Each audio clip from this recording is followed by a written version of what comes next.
Kamusta mga kalahi? Panibagong araw, panibagong vlog na naman ang ikikwento ko ngayon sa episode na ito. Nandito tayo ngayon sa Sitio Tangon, Manoot Rizal, Occidental, Mindoro.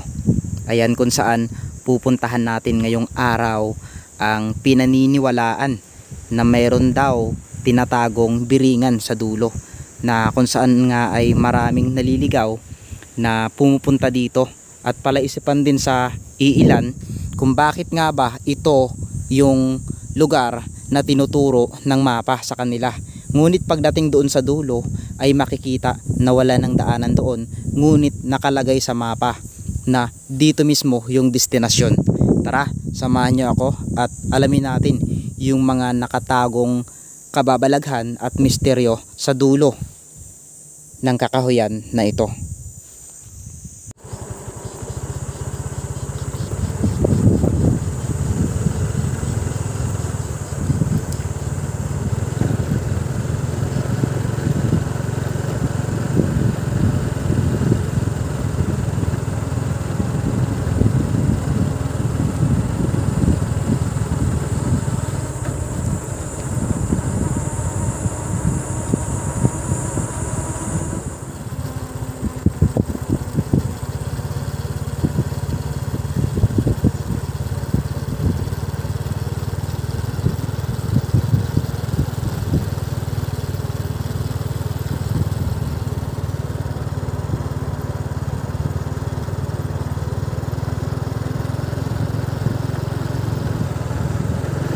So yan mga kalahi, habang papalapit tayo dito sa lugar na ito ay tila kakaiba na yung pakiramdam, dahil parang nandito na nga yung sinasabi natin na dulo ng biringan.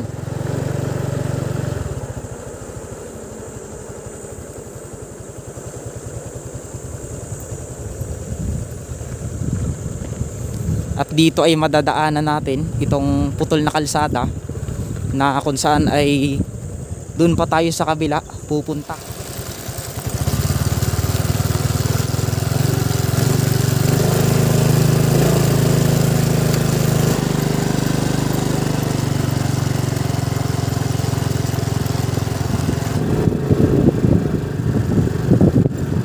Bago nga tayo makarating doon sa kabila na yon, ay kapansin-pansin itong mga puno na nasunog na o sinunog ng mga tao upang lumaki ang lugar na ito. So nandito na tayo mga kalahi sa dulo ng ginagawang kalsada dito, na kung saan maraming naliligaw sa area na ito, at may napansin din tayo doon na nag-aasikaso ng mga bakal na gagamitin para sa construction. Ayan, nandito na tayo sa pinakadulo ng kalsada na ito, na kung saan kapansin-pansin naman na ginagawa pa pala itong lugar na ito. So may putol na daan dito tayong nakita, at ito na nga yung dulo ng ginagawang kalsada. Sadyang napakaganda ng area na ito, at makikita nga natin yung malaking kalsada na lusutan ito hanggang doon. Ngunit may mga iilan na naliligaw dito dahil nga putol yung kalsada. Ito pala yung sinasabi nila kung bakit hindi nila alam. Pero katanungan din sa iilan na pumupunta dito na meron nga raw na nagtuturo ng lugar na ito. At kung isi-search nyo nga sa Google Maps itong pinaka lugar na ito, ay makikita o masi-search nyo sa mapa na ang kalsada na ito ay diretsuhan na. Yan mga kalahi, punta tayo dito banda at alamin natin yung mga bagay na makita natin dito.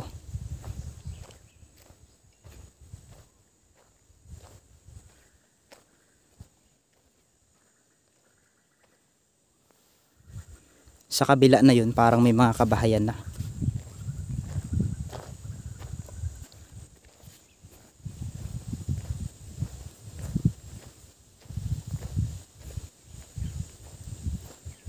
Ito yung lugar na pinaniniwalaan nila na tirahan daw ng mga engkanto. Kaya maraming kwento at kababalaghan na naririnig nila dito sa area na ito. Marami nga ang takot sa lugar na ito dahil mariit daw at madalas daw ay may nangliligaw dito. Ngayon mga kalahi, pupunta tayo sa dakong ito at iikutin natin yung lugar na ito dahil mayroon nga diyang malalaking akasya na pinaniniwalaan na tirahan ng mga engkanto at kapre.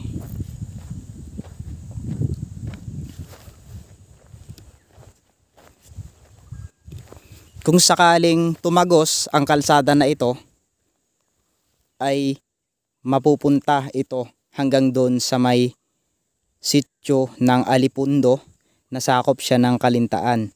So kung sakaling matapos ang construction na ito, ay may posibilidad na dito na dadaan lahat ng mga bus at van na gustong mag-travel ng mas malapit patungo dito, dahil ayon nga rin sa experience ko na kung iikot ka pa doon sa bayan ng Kalintaan ay napakalayo.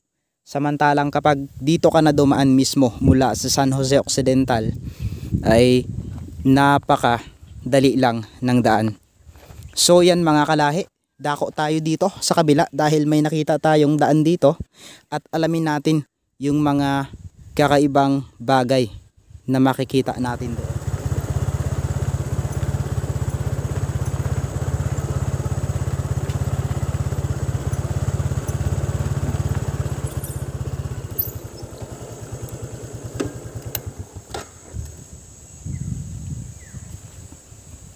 Grabe, napaka-creepy ng lugar na ito.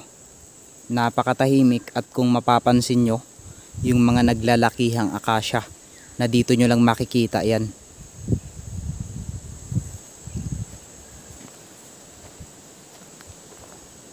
Mga kalahi, eto na yung dulo ng kalsada kanina na pinuntahan natin.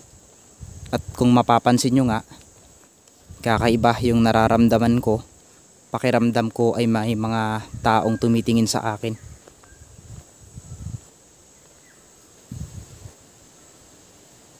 Napakatahimik ng lugar. Iniwan muna natin yung service natin dito upang lakarin itong lugar na ito at alamin kung ano nga ba yung misteryo at makikita natin dyan sa lugar na yan.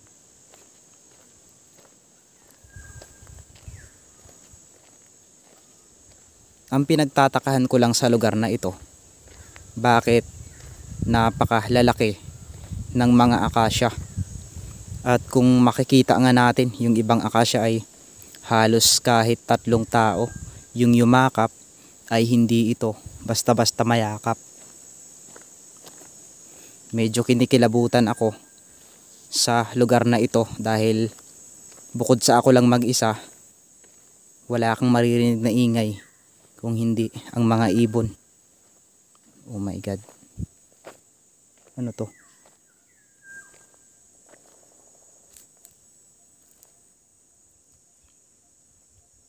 Pakiramdam ko sa lugar na ito ay parang tirahan na ng mga engkanto. Tabi-tabi lang po.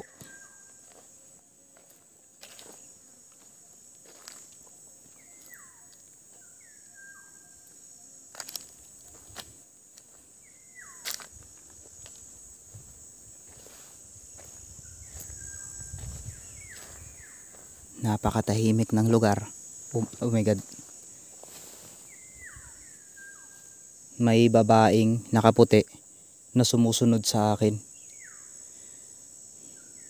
Dito siya. Alam nyo kasi mga kalahi, simula nung nag-start ako ng vlog, talagang hindi ko na maipaliwanag sa sarili ko yung mga nararamdaman at nakikita ko. Minsan nga hindi ko na lang siya sinishare dahil hindi naman lahat ng tao ay maniniwala sa mga sinasabi ko. Pero dito ko nakita yung babaeng nakaputi na sumusunod sa akin. Dako naman tayo sa bandang ito.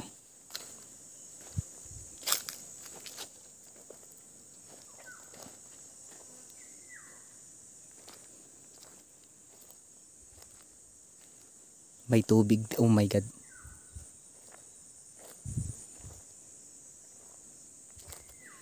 Para talaga siyang tirahan ng mga diwata at engkanto.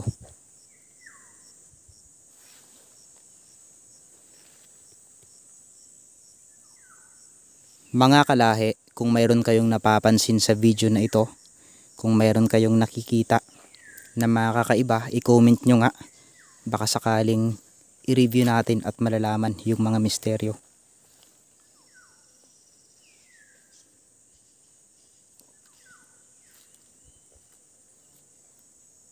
Ang pinagtatakahan ko lang, bakit putol na ang area na ito, subalit ang tubig ay patuloy pa rin umaagos dito.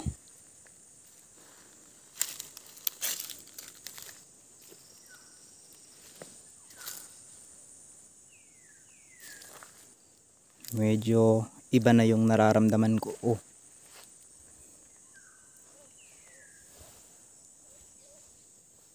Tabi-tabi lang po. Nagbablog lang po ako. Kung mayroon po kayong balak na takutin ako, kung may balak po kayong kausapin ako, sabihin nyo na lang po. Dahil ako lang po mag-isa, wala po akong intention na gambalain kayo dito.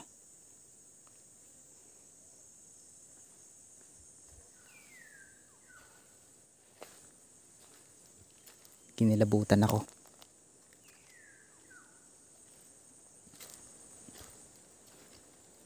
Kasi pagtingin ko dito, sinusundan talaga ako ng babaeng nakaputi. Wala naman akong pakialam kung maniwala kayo sa akin o hindi. Basta sinasabi ko lang yung totoo. Siyempre, kasiraan ko din yun kung sakaling gumagawa lang ako ng kwento.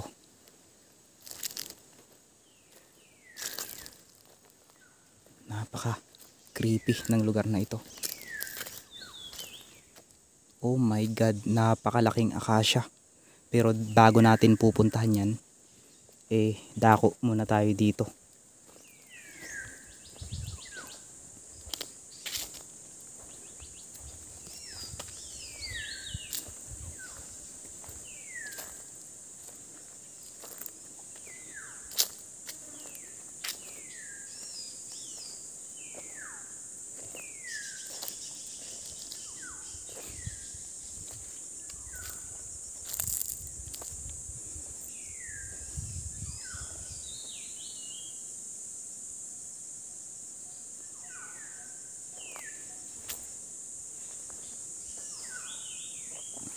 Napakatahimik ng lugar at hindi mo nga mararamdaman yung lamig.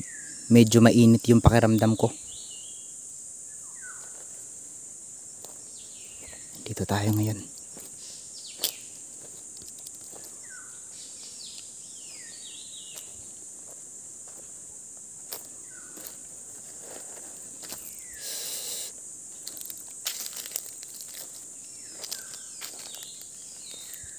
Napansin ko lang dito, napakalinaw ng tubig. Para siyang binabantayan talaga ng mga engkanto. At kung makikita nyo nga ang baliti na ito, merong nakalagay.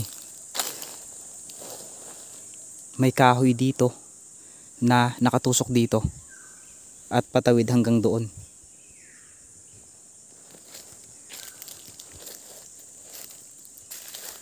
Ang creepy naman ng lugar na ito.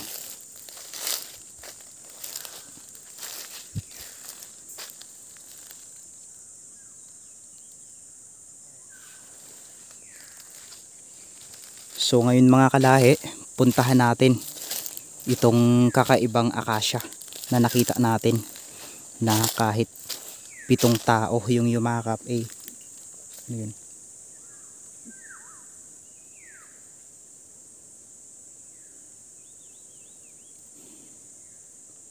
May sumusunod talaga sa akin.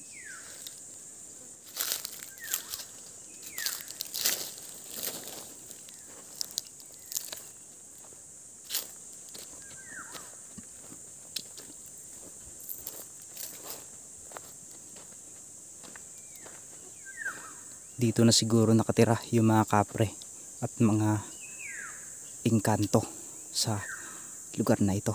Tabi-tabi lang po.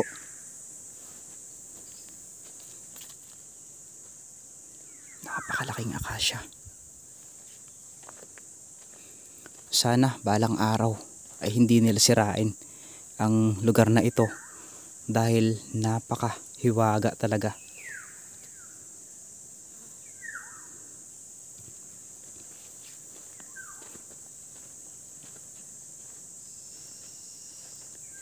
Ang laki.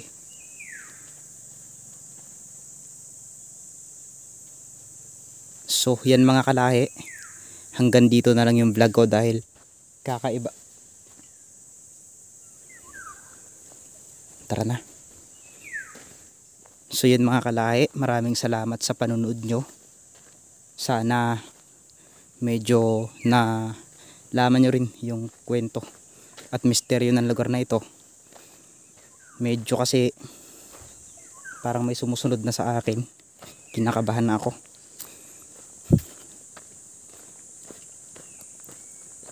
Ayan, kung bago ka pa lang sa aking YouTube channel, subscribe mo na para maging updated ka sa aking mga video. Thank you mga kalahi sa panonood and God bless.